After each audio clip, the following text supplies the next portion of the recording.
Depuis hier, Pluton est entré en Verseau et d'après tout ce que disent les légendes, les astrologues, les initiés, nous entrons dans une nouvelle possibilité d'ère. En tout cas, nous entrons dans une nouvelle ère et probablement civilisation, une nouvelle façon d'agir, un nouveau paradigme. Et de nouveau, il y a toujours le choix. Alors, j'ai le choix de me dire je suivrai le plus fort, ou j'ai le choix de suivre tel groupe parce que je trouve que ça me plaît, mais je reste passif. Ou j'ai le choix de dire ok, moi je me mets dans l'action de ce que j'ai envie de vivre dans cette nouvelle chose. J'en reviens donc à ce qui se passe en Savoie, à laquelle j'avais été invitée de participer, puis j'ai démissionné, mais je continue à servir plutôt de modératrice pour les groupes, parce qu'on m'a demandé, voilà.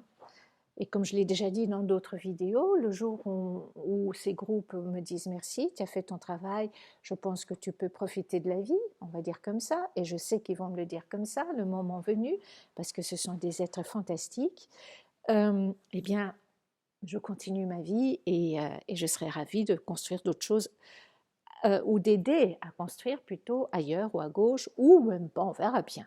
Moi, je ne sais pas comment se passera mon futur, mais je sais comment je veux le vivre.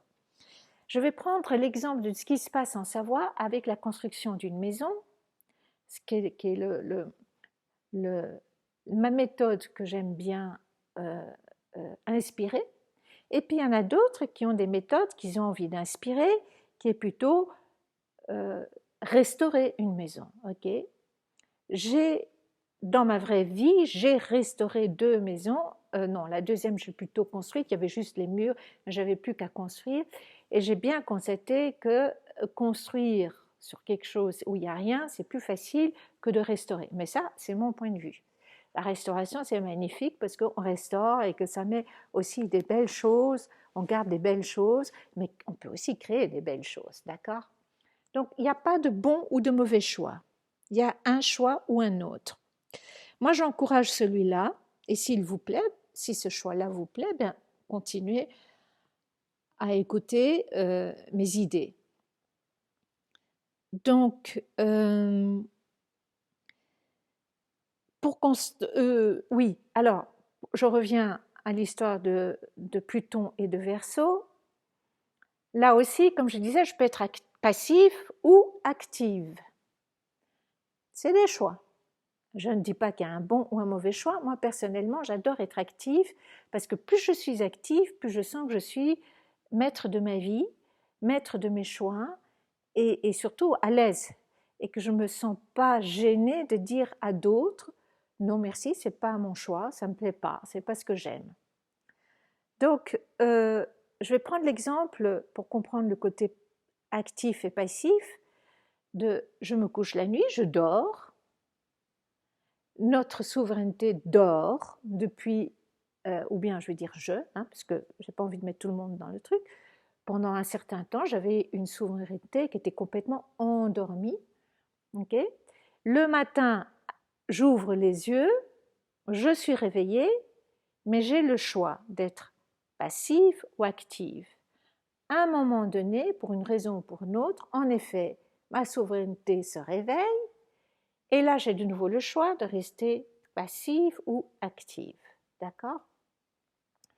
Quand j'ouvre les yeux et que je reste dans mon lit pour traîner parce que c'est le week-end ou pour une raison ou pour une autre, parce que je suis en vacances ou parce que mon métier le permet, je peux rester totalement passif dans mon lit, c'est-à-dire ouvrir mon ordinateur et juste croiser les bras et écouter ce qui se passe dans le monde. Je suis réveillée, mais je suis passive. Et je peux, dans un état passif, dire « Ah, j'aime pas, oh, bravo », mais je reste passive. Avec la souveraineté, c'est pareil. Je peux ouvrir les yeux, ma souveraineté peut ouvrir les yeux, peut être réveillée et peut rester passive ou active. Elle est passive quand elle se laisse guider par les autres, quand elle obéit aux ordres, quand on lui dit qu'est-ce que tu veux comme choix, t'as qu'à dire oui, t'as qu'à dire non. C'est un peu comme quand je suis sur mon ordinateur, j'ai qu'à mettre une petite croix pour dire oui, non, je signe une pétition, mais c'est totalement passif. c'est pas du tout actif. Je n'ai pas écrit la Constitution, j'ai pas réfléchi. Pardon, je disais la Constitution, oui, pourquoi pas, mais je voulais parler pétition, voilà. Une pétition anti, contre, oui, donnez, bon, c'est fait en deux, mais je reste passive, il n'y a rien d'actif là-dedans. Okay. Eh bien, dans la souveraineté, j'ai le choix d'être passive ou active. Une souveraineté passive, c'est qu'elle a plus ou moins conscience de ce qu'on lui demande et de dire « Ok, ça m'arrange, tu as fait tout le travail pour moi, je n'ai plus qu'à cocher des trucs, c'est ok ». Entendez bien ce que je dis, c'est ok. Mais personnellement, dans mon caractère, c'est être actif. Et j'ai constaté que quand je suis active, c'est-à-dire non, non, mais attends, moi je vais écrire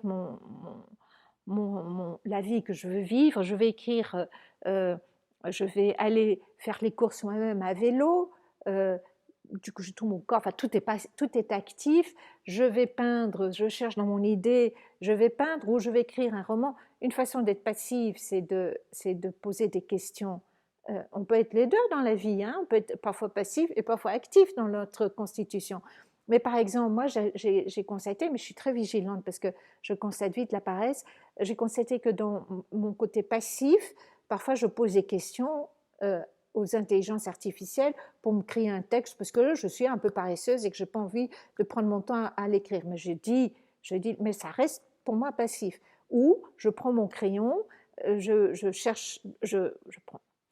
Je suis active, je cherche les bouquins, je vais chercher peut-être sur Internet, je note les choses, et puis j'écris mon texte, et puis je l'envoie. Okay? Tout est OK, il n'y a pas de mauvais choix. Il y a un choix qui fonctionne, il y a un choix qui ne fonctionne pas, et vice-versa. Dans la vie, on peut être les deux.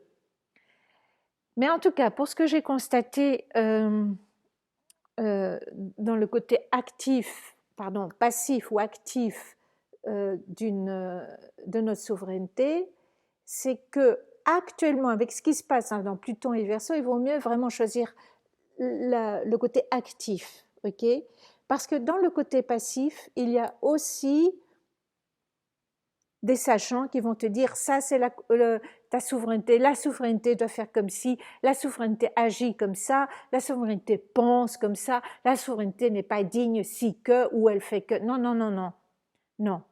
Personne, mais personne ne connaît la souveraineté individuelle de chacun. Et là, je reprends un thème de la loi naturelle qui est le principe de correspondance. Ça veut dire que ce qui est en haut est comme ce qui est en bas, ou ce qui est positif, ce qui est à gauche est comme ce qui est à droite. Enfin bon.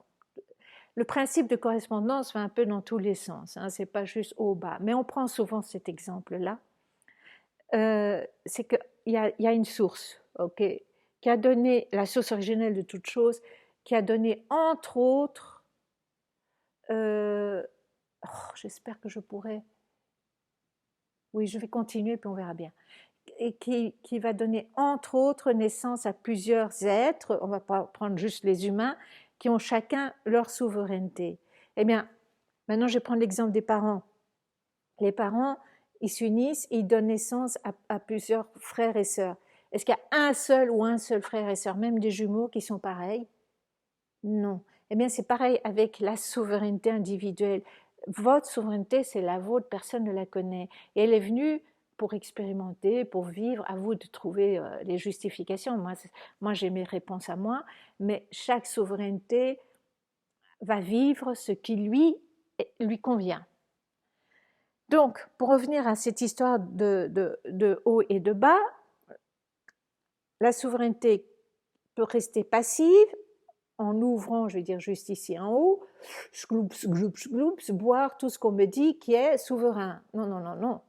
La souveraineté active découvre ce qu'est la souveraineté parce qu'elle est active par elle-même. Il n'y a pas de théorie, c'est toujours l'action qui révèle ce qu'est la vraie souveraineté de chaque être.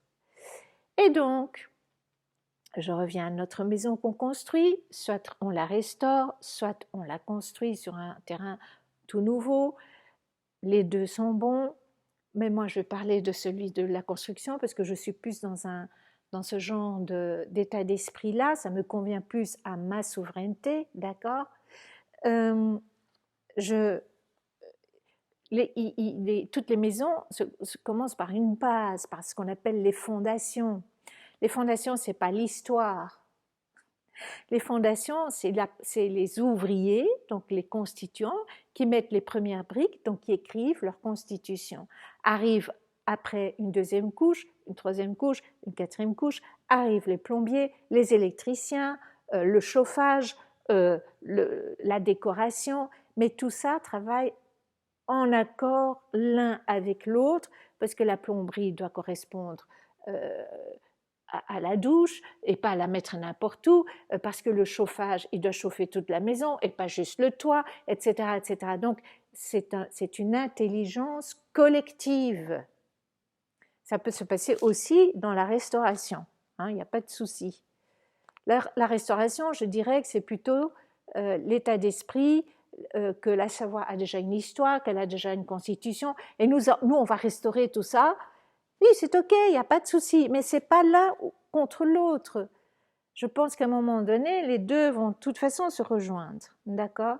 Se rejoindre dans la construction, c'est-à-dire qu'à un moment donné, bah, ce qui va chapeauter le tout, c'est une constitution.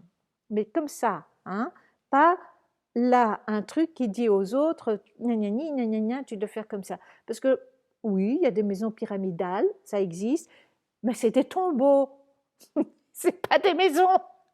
D'accord. Quand même, à la base, toutes les pyramides, c'est des tombeaux quand même. Hein. Ah voilà, ok. Je vais arrêter là. J'espère que